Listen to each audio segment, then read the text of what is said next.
I was 13 years old and I would watch out and see when my dad would go out for his exercise walk on a daily basis. And I would be ready for when he came back because he would typically go into his room and he would finish up some stretching exercises and do his grooming, get ready for the day, take a shower. I wanted to know what he was up to. I wanted to follow him. I was intrigued by my dad. My father is still an intriguing, mysterious, very lovable and beautiful man. And to this day, I'm still curious about him. He's never been very expressive in terms of verbally. He's extremely expressive affectionately and through physical touch. Growing up in an Italian American family, he was always very physically demonstrative. Kisses, hugs, touches, grabs, all kinds of tactile expressions of affection were very common. However, I didn't know much about him in terms of his thoughts and ideas.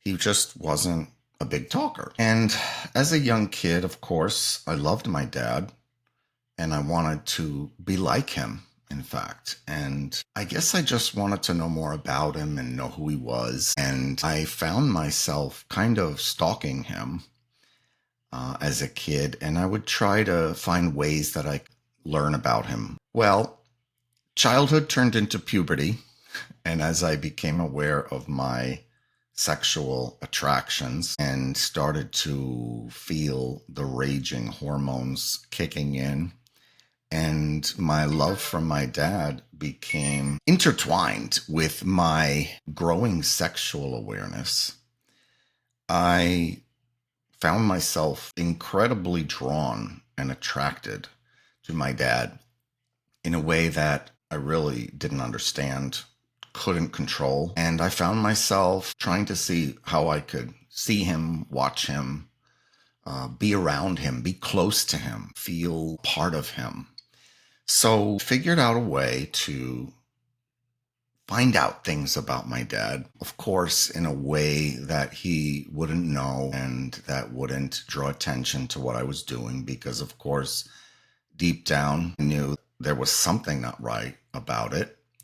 However, my curiosity, my genuine desire to be close to my dad was so strong. And I contrived different ways to be with him.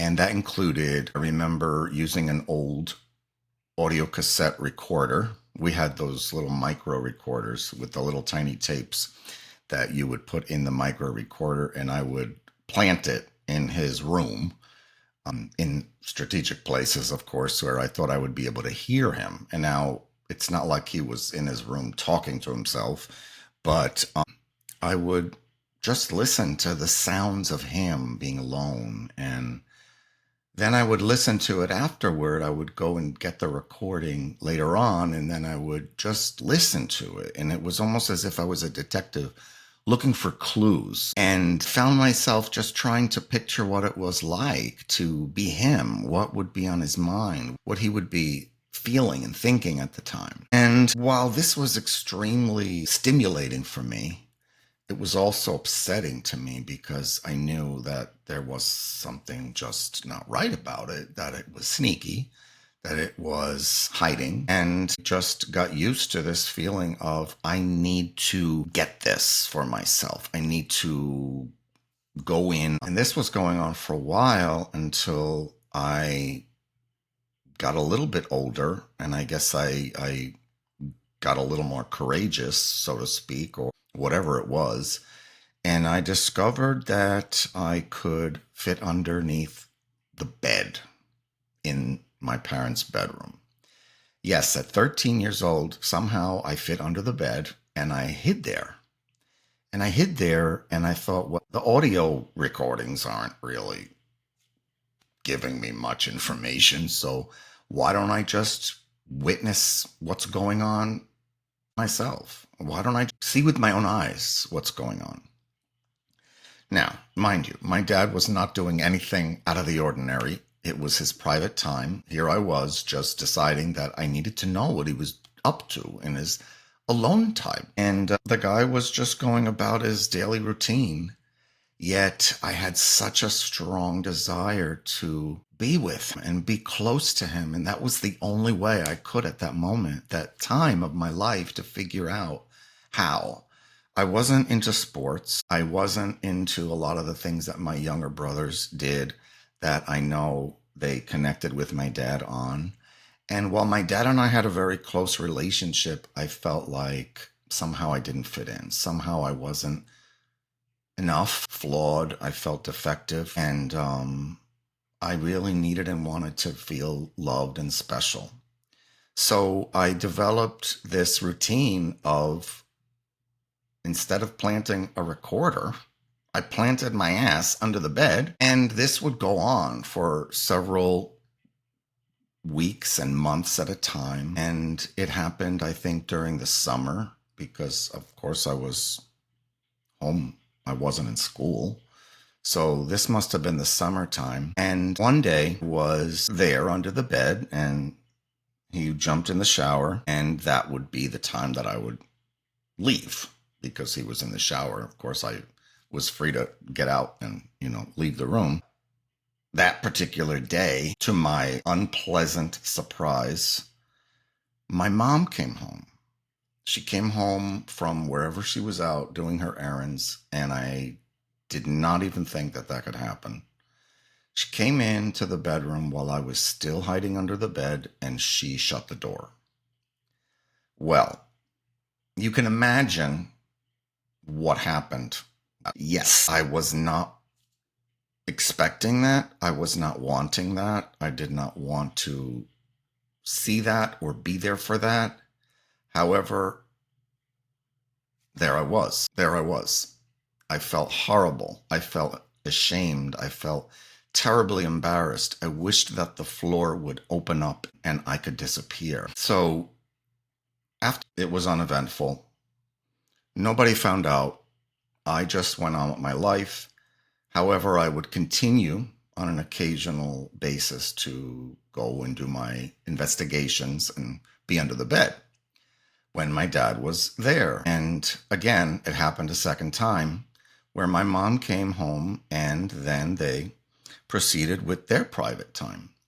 Now, mind you, I already was feeling horrible about myself. I felt shitty about what I was doing. I felt alone. I felt undesirable and unloved. I didn't know how to talk about it or bring it up. I didn't feel I could talk about it or bring it up. I felt wrong for feeling what I felt. And here we go, and now I'm in this situation again. Well, fate would have it that afterward, my mom left, and my dad dropped a box of tissues, a Kleenex tissues box, knocked it off of the night table, and it fell somehow. I don't know how physics can do this, but I thought gravity was straight down. Somehow the physics of this tissue box went like this. It did an L-shaped turn right underneath the bed where I was. So I was trembling, panicking. I tried to stay still. Didn't want to be found out. I didn't want to go through that embarrassment. And my dad went to get the tissue box. And since the tissue box decided to take an exact turn and go further under the bed for whatever reason, of course, he saw my leg and he goes, "Gregg." And I blanked. I just blanked. All I could do was cry.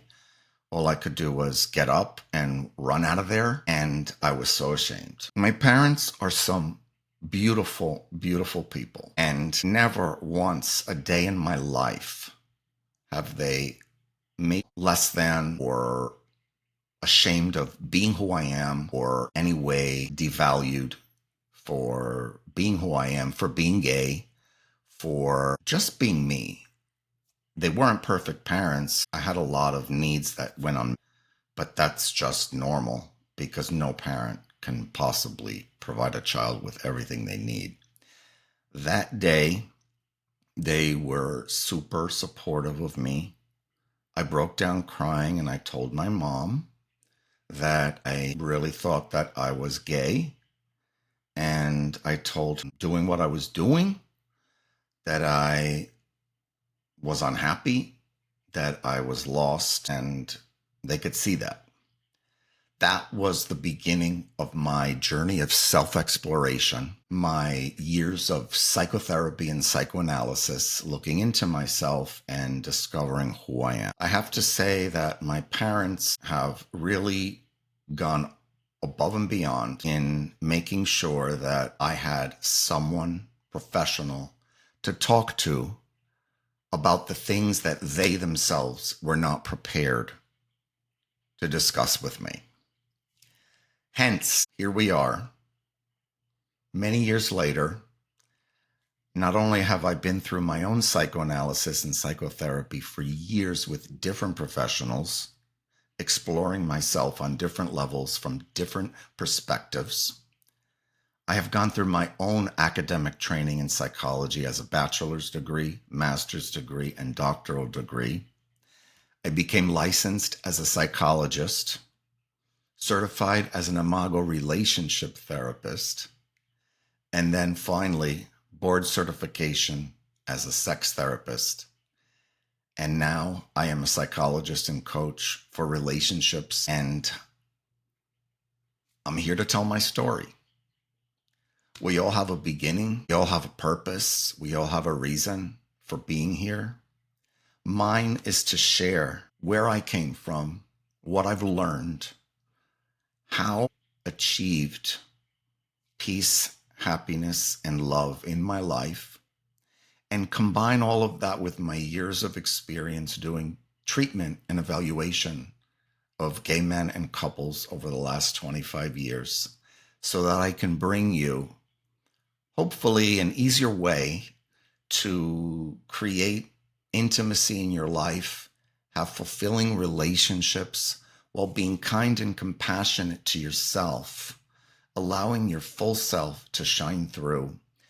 Life is beautiful. I truly believe that the universe is here for us and has so much in store for us. And I want to share with you what's worked and hasn't worked for me. This is my first podcast episode ever, guys. So more to come. Thank you for listening.